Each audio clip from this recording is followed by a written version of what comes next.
Muy buenas, ya estamos por aquí de nuevo. Y hoy vengo con un caso que nos ha pedido nuestro amigo Antonio. Me lo pidió hace ya un tiempito, pero bueno. mm, la verdad me ha costado un poquito de trabajo encontrar información porque tiene muchísimos años este caso. Pero la verdad es que es bastante interesante. Yo no lo había escuchado, yo no lo conocía. Y nada, pues eh, este caso se lo dedicamos a Antonio Gómez, que como os digo, él fue el que lo pidió. Es el crimen de la encajera. No sé si alguien lo conoceréis, ya me comentaréis cuando lo escuchéis el caso. Os voy a empezar a contar. Luciana Rodríguez, de 51 años, era vecina de Herreruela de Oropesa, en Toledo. Luciana tenía 2 hijos, uno de ellos era militar, y 4 hijas. Antiguamente ya sabéis que se solía tener muchos hijos. Luciana venía cada 3 meses a Madrid para vender encajes y filigranas caseras que elaboraban sus hijas. Así se ganaban la vida ellas, ¿no? Estas mujeres usaban faldas y medias de colores, corpiños y grandes pañuelos en la cabeza, lo que suponía un modo peculiar de vestir que las identificaba plenamente. Claro, cuando alguien veía esta forma de vestir y no las conocía, como es lógico, ¿no? Pues sabía que quien quería comprar los encajes, ¿no? Pues sabía que se tenía que acercar pues, a este tipo de personas, que era quien los vendía. La verdad que estaba muy bien. Y es que Herreruela está apenas a 5 kilómetros de Lagartera, el pueblo cuyos habitantes eran conocidos por elaborar magníficos encajes y bordados artesanales. En sus viajes para visitar a las familias más distinguidas de Madrid, Luciana se hospedaba en la Posada de la Merced, una de las más importantes de la Cava Baja, que durante siglos fue la calle de la Posada de la Villa y Corte. En la mañana del sábado 12 de marzo, Luciana decidió dar parte del dinero que ya había conseguido en este viaje a su prima Bienvenida, Alia, que partía hacia Herreruela. Si bien ella decidió quedarse unos días, más, ¿no? Para poder cerrar una importante venta que le había surgido el día anterior. Luciana aprovechaba también estos viajes para ver a su hijo Pedro, que se trasladaba desde el campamento hasta la Plaza Mayor de Madrid en el tranvía que unía esta plaza madrileña con Carabanchel Bajo, Alto y Leganés. Por este motivo, muchos soldados de campamento conocían a Luciana. Pero ese sábado 12 de marzo, Luciana no visitó a su hijo y además se le pierde la pista. Habría que esperar varios meses para poder reconstruir esta dramática historia. El domingo 13 de marzo de 1932, fijarse si estamos hablando de un caso que tiene muchos años, a primera hora de la mañana de un día que amaneció despejado, 2 pastores del barrio de campamento del pueblo de Carabanchel llevaban su rebaño a los rediles cuando al pasar por la llamada vereda del Soldado encontraron en una zanja un cuerpo tapado con una toquilla. Al destaparlo descubrieron que se trataba del cadáver de una mujer con el cuello cortado. Los pastores, muy impresionados por lo que habían encontrado, lo comunicaron a la Guardia Civil, que se personó inmediatamente avisando a un juez, a su vez al juez correspondiente, que era el de Getafe. Las primeras indagaciones establecieron que la mujer muerta era Luciana Rodríguez Narros, una aldeana que efectivamente había llegado a la capital a vender su trabajo y el de sus hermanas. El primer dato que llama la atención en su comportamiento era que, aunque tenía familia en Madrid, había preferido alojarse en una posada de Cava Baja, de la que salió a sus obligaciones el día anterior, sin que volviesen a saber nada de ella hasta que se encontrara degollada. Hombre, sí, la verdad es raro, ¿no? Que son personas que van pues para ganarse la vida, ¿no? Para vender su trabajo, y pudiendo ahorrarse el dinero, quedándose en casa de algún familiar, se quedara en un sitio donde tenía que pagarlo. La verdad es que es algo extraño, pero bueno, sus motivos tendría, ¿no? Las ropas que vestía la identificaban, sin ninguna duda, como una aldeana de la provincia de Toledo, de las que, según era costumbre, iba a Madrid a vender encajes y bordados artesanales. Como ya os he dicho antes, ¿no? Vestían de una forma característica. El cadáver lo identificó su hijo, el soldado Pedro Alias, que vivía en campamento. Telita, vamos. Todo parece indicar que el móvil del crimen fue el robo del dinero y de los productos, o sea, de los encajes que llevaba, ¿no? De todo lo que ella vendía. Examinando cuidadosamente el cadáver, se comprobó que presentaba 2 heridas en la parte izquierda del cuello, que rompieron la yugular, y que había sido inferidas por un objeto cortante, probablemente de pequeñas dimensiones. Las relaciones de Luciana con su familia en la capital eran escasas y tirantes. Por eso no se quedó en la casa de los familiares. Con aquellos datos, el teniente trató de dar satisfacción a cuantos exigían una rápida solución al misterio. Pero no era nada fácil. Las investigaciones solo podían avanzar paso a paso. Si es hoy día y se tarda en investigar los casos el tiempo que se tarda, pues no me quiero imaginar en esa época, ¿no? En la zona en la que fue asesinada, un despoblado de tierra húmeda, se apreciaron hasta 3 tipos distintos de huellas de pies. Unas correspondían sin lugar a dudas a las alpargatas que llevaba puesta la víctima. Otras eran de bota larga, y las terceras, por su pequeño tamaño, podían pertenecer a una mujer. Por tanto, las personas que habían dado muerte a la encajera eran 2. Por otro lado, el dueño de la Merced reconoció que Luciana salió de la posada el sábado a las 4 de la tarde, portando consigo algunos encajes y juegos de sábana de gran valor. Su prima Bienvenida dijo después que había quedado con 2 personas en puerta cerrada a las 4:30 de la tarde. Al parecer, una mujer muy adinerada de Carabanchel estaba interesada en comprar estos productos para la inminente boda de su hija. A partir de ese momento la historia se enrevesó. El teniente Miguel Osorio se hizo cargo del caso y comenzó las investigaciones para intentar dar con el asesino. Las primeras pesquisas parecían indicar que Luciana había estado en la zona del hospital militar el día de su muerte, pero nada estaba claro. Vamos, en esa época, por supuestísimo, ni cámaras, ni nada de nada de nada. Ni huellas de ADN, ni nada. Resolver un caso en esta época, ¡buah! Comprobaron, eso sí, que la muerte de Luciana se produjo con un machete o con un cortaplumas. En el momento del asesinato, Luciana portaba géneros por valor de 2.000 pesetas, 12 euros, y 700 pesetas, 4,21 euros, en metálico, producto de una venta realizada horas antes en el domicilio de la marquesa de Peñaflor. Pero claro, 2.000 pesetas o 700, o sea, vamos a ver, 12 euros de aquella, bueno, en aquella 2.000 pesetas. Era un dineral impresionante, era muchísimo dinero. Pues bueno, se le hace la autopsia, ¿no? La hace el doctor Urquiola. A las 12 de la mañana del lunes 14 de marzo, el doctor Urquiola, médico forense, que hoy cuenta con una calle en Carabanchel, practicó la autopsia del cadáver. Luciana presentaba 2 heridas por arma blanca en el lado izquierdo del cuello.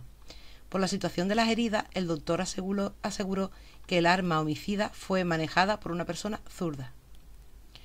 El martes 15 de marzo de 1932, Luciana fue enterrada en el cementerio de Carabanchel. A partir de ese momento, la Guardia Civil y el juez Ramón Ordaz se dedicaron a interrogar a decenas de personas. Pasaron por el cuartelillo de Carabanchel soldados de campamento, conductores y personas de tranvía, clientes, su prima Bienvenida y otros familiares.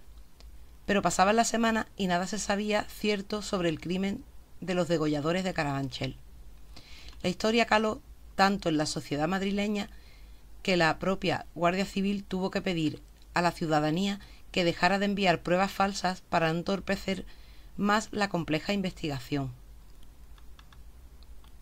Hay que ver, eso es una cosa que ha pasado siempre, ¿eh?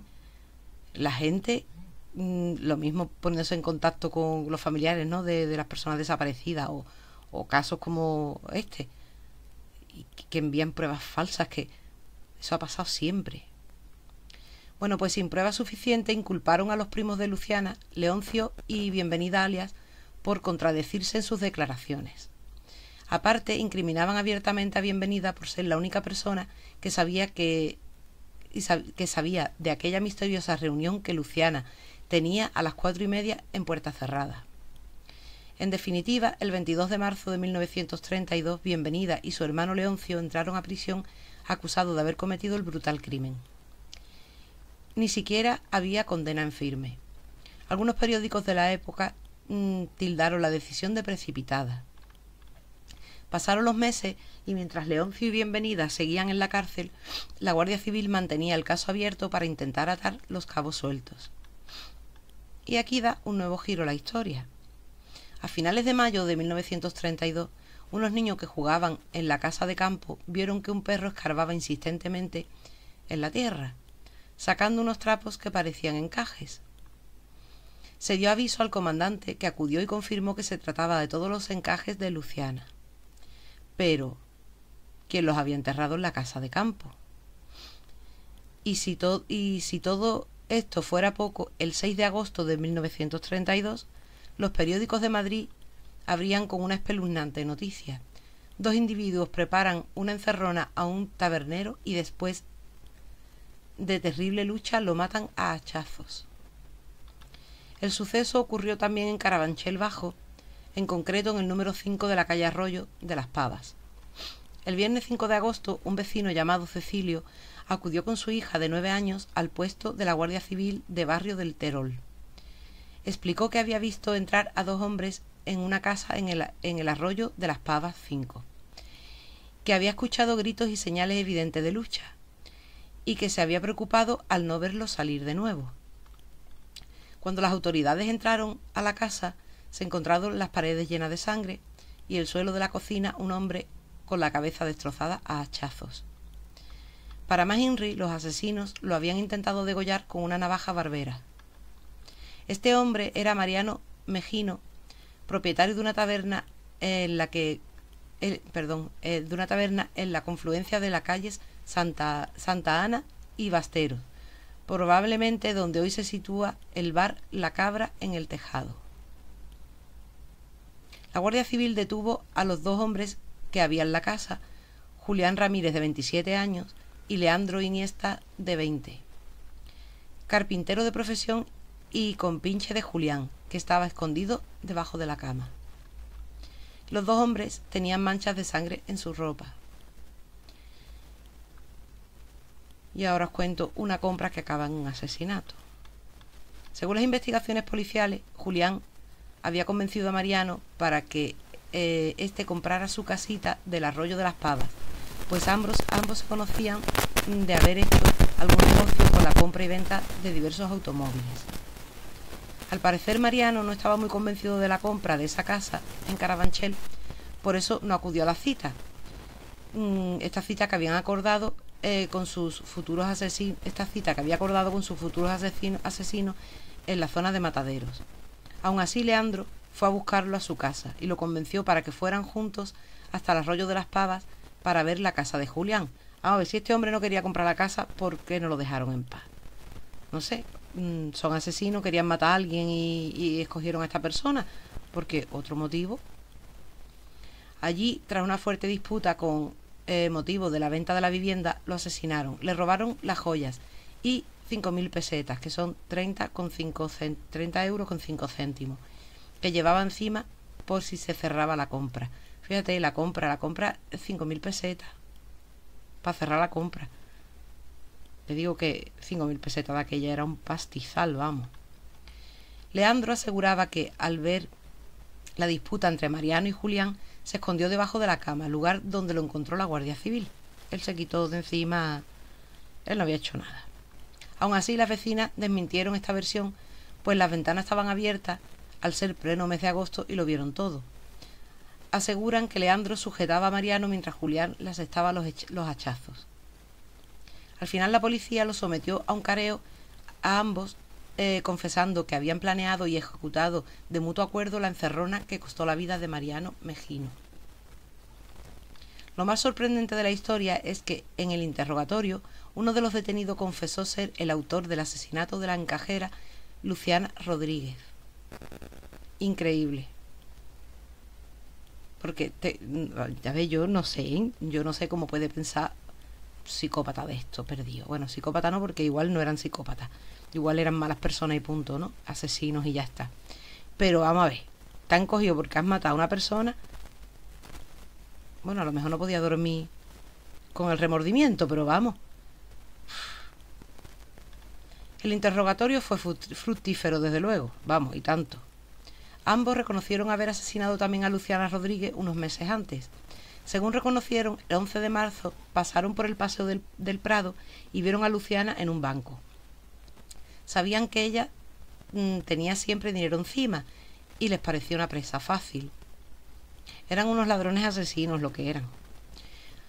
Julián dijo a Luciana que era cochero de la millonaria cuya hija se iba a casar muy pronto.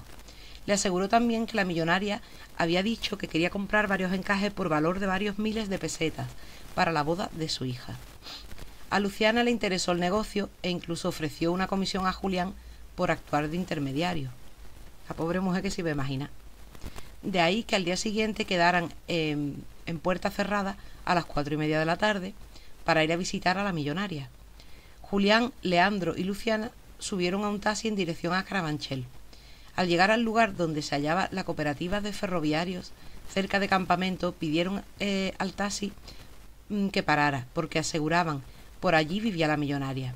Se dirigieron entonces a la senda del Soldado, que unía el hospital militar de campamento, y asesinaron a Luciana para poder robarle todos los encajes y dinero que llevaba encima. Según relataron los asesinos, Julián le dio 2 cortes en el cuello mientras Leandro la sujetaba. Al abandonar el lugar, se percataron de que Luciana todavía vivía, por lo que Leandro la remató. Fue entonces a la parada de taxi que había en el Paseo de Extremadura y tomaron uno que los llevó hasta la calle de la Madera, en la zona de Tribunal. De ahí fueron a pie hasta la calle El Escorial 18, donde Leandro tenía su carpintería y donde vivía su mujer Manuela Fernández. Allí tasaron los bordados con la ayuda de Manuela, otra más metida por medio.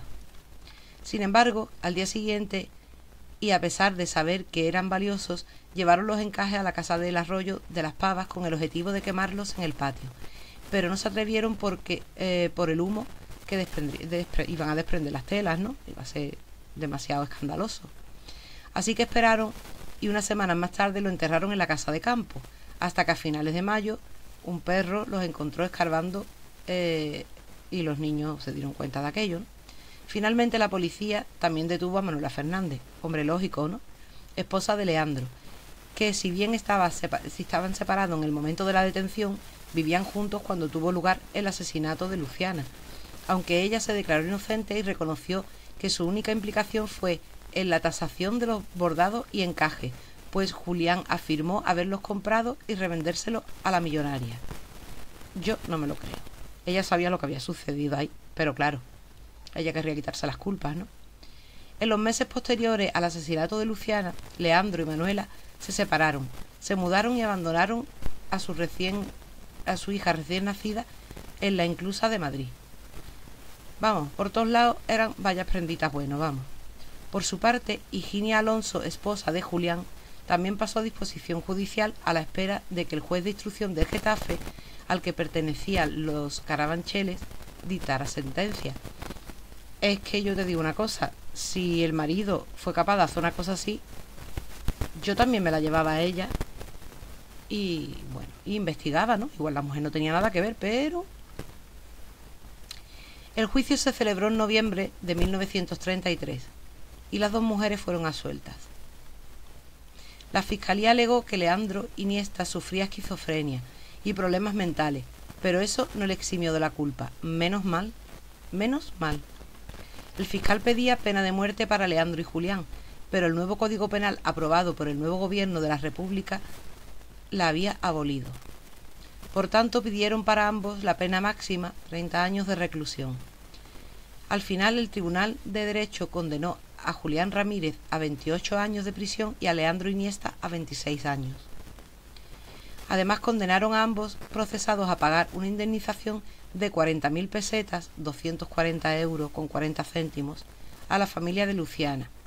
Pero si robaban, o sea, vamos a ver, si mataban para robarle a la gente, ¿de dónde van a sacar 40.000 pesetas?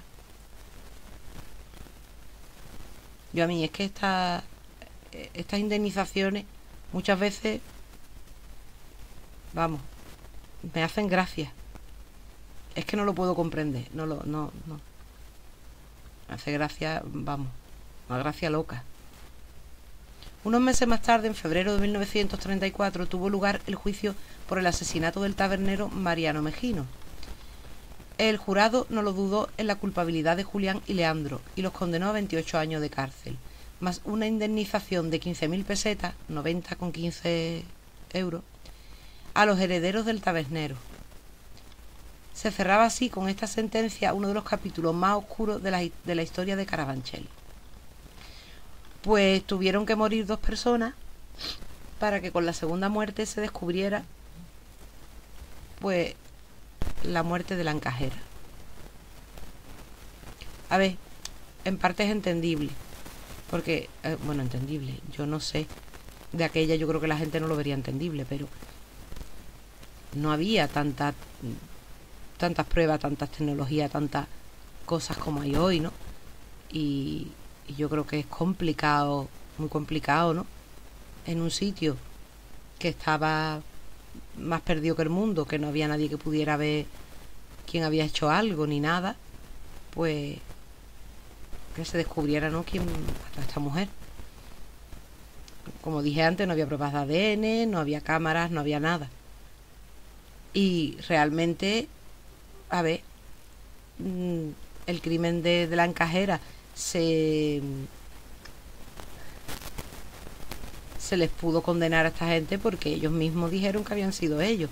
Si ellos en el interrogatorio se lo hubieran callado, porque realmente no sé si el interrogatorio fue tan a saco como para que ya no podían más y se les escapara, o lo dijeran, yo qué sé, porque su conciencia no los dejaba vivir, o la verdad es que no lo sé. Pero vamos, que vaya tela, ¿eh? Vaya tela. Y volvemos a otro caso, por dinero. Matan por dinero. Yo es que no lo puedo comprender eso. Pues nada, este caso, porque siempre ha habido asesinatos, siempre ha habido casos así. Vamos, es más, estaba el periódico El Caso, ¿no?, cuando no existía internet, ni existía nada de redes sociales. Mirad los años que tiene este caso, ¿no? Y más cruel, yo creo que no lo hay. Yo no lo conocía, como os he comentado al principio. Yo ha sido porque Antonio nos lo pidió y digo, bueno, pues vamos a buscar la información, vamos a hacerlo. No se lo he hecho antes porque, bueno, por circunstancias he estado un poco liada. Y como os he dicho antes, me ha costado trabajo encontrar la información, porque si tú pones el crimen de la encajera te salen cosas, ¿no? Pero quería hacerlo de la manera que lo he hecho, ¿no? Buscando bastante información y buscando que fuera información certera, ¿no? Como es lógico, como en todos los casos que os traigo. Y si algo os comento porque sea que lo pienso yo, siempre dejo la duda, ¿no? Y siempre os digo que es lo que yo pienso. Pero bueno, este caso quería traeroslo, que estuviera bien estudiado, ¿no? Bien preparado.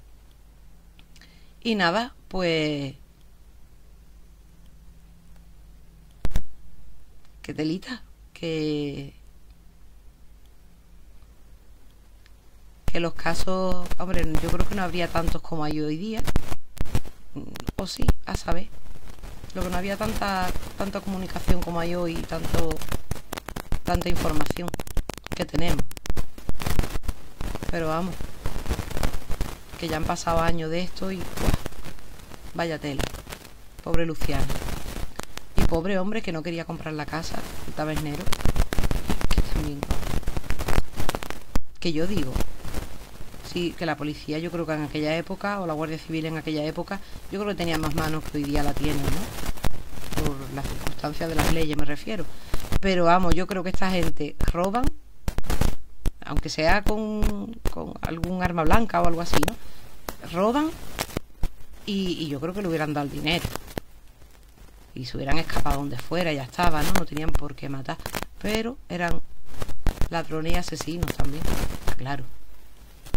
Bueno, pues nada, con este caso nos vamos despidiendo. Prontito os traeré otro. Tengo por ahí también otro que me lo pidió también Antonio.